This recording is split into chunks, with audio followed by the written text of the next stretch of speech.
റളിയല്ലാഹുവിന് കൊടുക്കുന്ന പ്രതിഫലം എത്രയാണ്, അതേ ഉമർ ഇബ്നുൽ ഖത്താബിന് കൊടുക്കുന്ന പ്രതിഫലം എത്രയാണ്.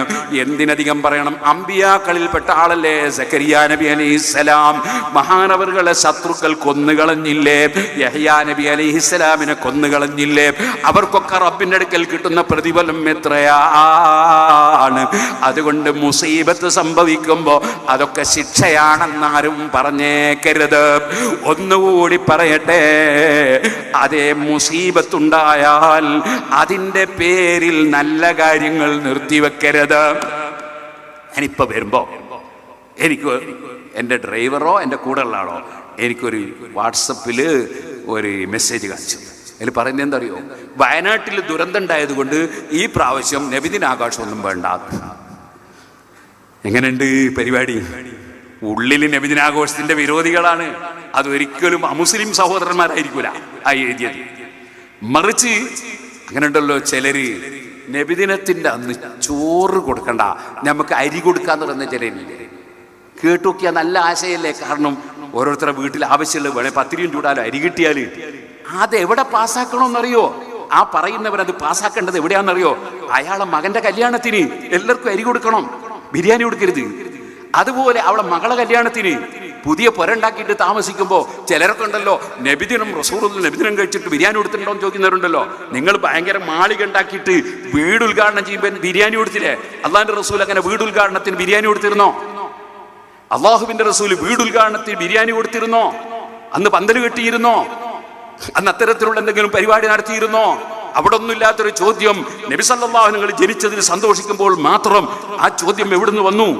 അവിടെ കൊണ്ടുവന്ന് പാസ്സാക്കുകയാണ്. കമ്മിറ്റിയിൽ പാസ്സാക്കാൻ വേണ്ടി ചിലർ, ഇവിടെ ഒന്നുള്ള കമ്മിറ്റിയെ പറ്റിയല്ലോ കേട്ടോ ഞാൻ പറയുന്നത്, ചിലരുള്ളുകൂടി നമുക്ക് അരി കൊടുത്താൽ എന്താ, എന്നാ പിന്നെ നിന്റെ മകന്റെ കല്യാണത്തിന് അരി കൊടുക്കുക, എല്ലാവർക്കും അരി കൊടുക്കുക, നിന്റെ മകളെ കല്യാണത്തിന് അരി കൊടുക്കുക, നിന്റെ പുതിയ പുര കൂടുന്ന ദിവസത്തിൽ അരി കൊടുക്കുക. അത് അവിടെ പാസ്സാക്കിക്കൂടെ നിനക്ക്?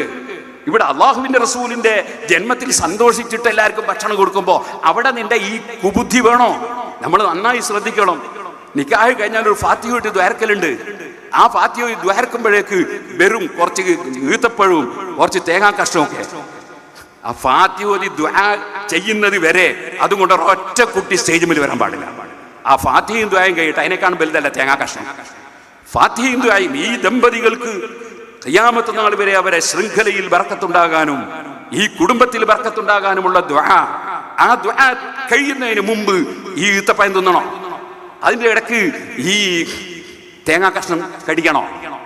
അപ്പോ അതിന്റെ ഉള്ളിന്റെ ഉള്ളിൽ ആരായിരിക്കും? ഈ ദ്വാന്റെ വിരോധി ഉണ്ടാവും. ഫാത്തിഹ ദ്വാരക്കാൻ പറ്റാത്ത ആൾക്കാരുണ്ട്, അവരായിരിക്കും അതിന്റെ ഉള്ളിൽ. നമ്മൾ അധികാളും പെട്ടുപോകുന്നതാണ്. കൊണ്ടുവരുന്നവരൊക്കെ അങ്ങനെയാണ് നിങ്ങൾ വിധിക്കരുതേ. ഇതിന്റെ ആന്തരിക വശം ചിന്തിക്കാതെ സാധാരണക്കാരായ സുന്നികളും കൊണ്ടുവരൂ.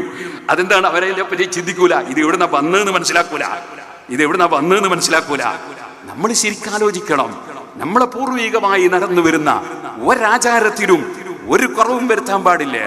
നിങ്ങൾക്കറിയോ നബി സല്ലല്ലാഹു അലൈഹി വസല്ലം തങ്ങൾ ജനിച്ചത് എപ്പോഴാണ്? റബീഉൽ അവ്വൽ 12-ന്. റസൂലുള്ളാഹി വഫാത്തായത് എപ്പോഴാണ്? റബീഉൽ അവ്വൽ 12-ന്. എന്നിട്ട് എന്തേ ഈ ആഘോഷം നടത്തുന്ന മുസ്ലിമീങ്ങൾ? ഇവിടെ മരണത്തിന്റെ പേരിൽ, വഫാത്തിന്റെ പേരിൽ, അതുപോലെ ദുരന്തത്തിന്റെ പേരിൽ ദുഃഖാചരണം നടത്താൻ ഇസ്ലാം അനുവദിക്കൂല. ദുഃഖാചരണം എന്നൊരു വിഷയമേ ഇസ്ലാമിലില്ല.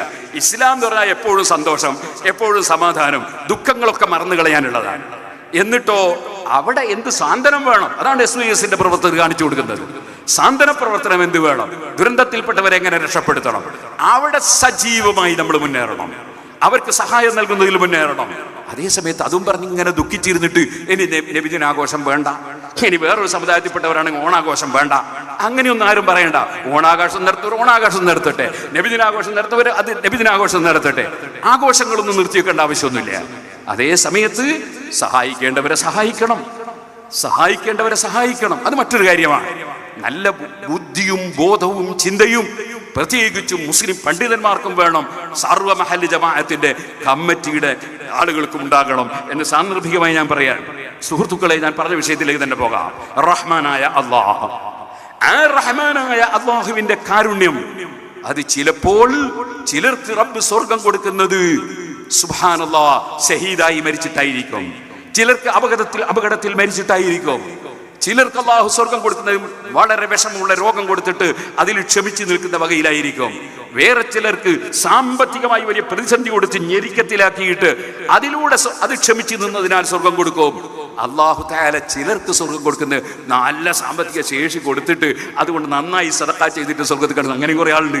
എന്തേ കാരണം? ലാ യുസ്അലു അമ്മാ യഫ്അലു വഹും യുസ്അലൂൻ. അള്ളാഹുവിന്റെ തീരുമാനങ്ങൾ അവൻ നടപ്പാക്കുമ്പോൾ ചോദ്യം ചെയ്യാൻ ഇവിടെ ആർക്കും